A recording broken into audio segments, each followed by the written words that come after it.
Hello hi welcome to living Mantra. So ఈరోజు మనం బ్రౌనీస్ని ఇంట్లోనే కొంచెం హెల్దీగా ఎలా ప్రిపేర్ చేసుకోవాలో చూసేద్దాం. సో దానికోసం ఇక్కడ నేను రాగి పౌడర్ యూజ్ చేసి బ్రౌనీస్ ప్రిపేర్ చేస్తున్నా.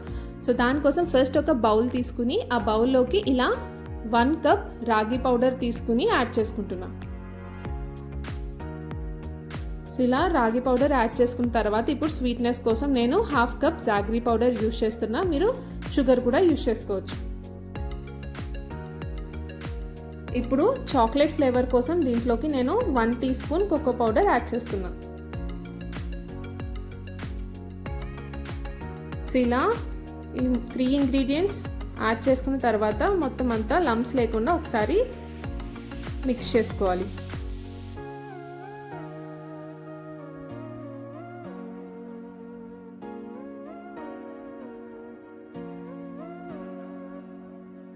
సో ఇలా మిక్స్ చేసుకున్న తర్వాత ఇప్పుడు దీంట్లోకి 1 కప్ మిల్క్ తీసుకుని మిల్క్ని కూడా యాడ్ చేసుకుని మొత్తం అంతా బాగా మిక్స్ చేసుకోవాలి.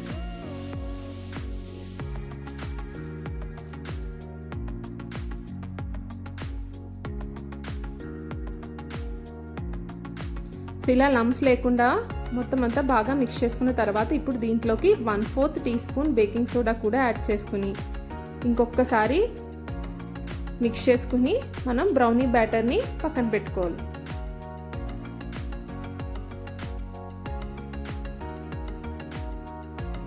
సో మనకి బ్రౌనీ బ్యాటర్ అనేది ప్రిపేర్ అయిపోయింది. ఇప్పుడు బేకింగ్ ప్రాసెస్ కోసం నేను ఒక టిన్ తీసుకుంటున్నా. మీ దగ్గర కానీ ఇలాంటి టిన్స్ అవైలబుల్ లేకపోతే ఇంట్లో ఉండే స్టీల్ బౌల్ కూడా యూజ్ చేసుకోవచ్చు. సో ఇలా స్టీల్ బౌల్ కానీ టిన్ కానీ తీసుకుని దానికి ఆయిల్ కానీ గీ కానీ అప్లై చేసుకోవాలి. సో ఇలా అప్లై చేసిన తర్వాత ఈ బ్రౌనీ బ్యాటర్ మొత్తాన్ని దీంట్లోకి ట్రాన్స్ఫర్ చేసుకోవాలి. సో మొత్తం అంతా ట్రాన్స్ఫర్ చేసుకున్న తర్వాత కేక్ అనేది ఈవెన్గా రావటం కోసం ఇలా ఒకసారి ట్యాప్ చేసుకుని ఇప్పుడు దీంట్లోకి నట్స్ యాడ్ చేసుకోవాలి. నట్స్ అనేవి కంప్లీట్లీ ఆప్షనల్.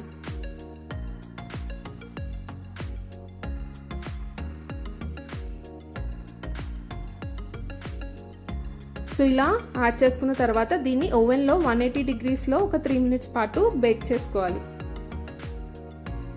సో బేక్ చేసుకున్న తర్వాత ఇక్కడ నేను మనకి ఈ బ్రౌనీ అనేది కరెక్ట్గా బేక్ అయిందో లేదో చెక్ చేసుకోవడం కోసం నేను నైఫ్తో టెస్ట్ చేస్తున్నా. సో నైఫ్కి ఈ బ్యాటర్ అనేది అంటుకోకపోతే మనకి బ్రౌనీ అనేది కరెక్ట్గా బేక్ అయినట్టు. సో అలా బేక్ చేసుకుంటే మనకి హెల్దీ రాగి బ్రౌనీస్ ఇంట్లోనే ప్రిపేర్ అయిపోయాయి. ఈ బ్రౌనీస్ని మనం చిన్నపిల్లలకు కూడా పెట్టచ్చు. ఇది చాలా హెల్దీ వర్షన్.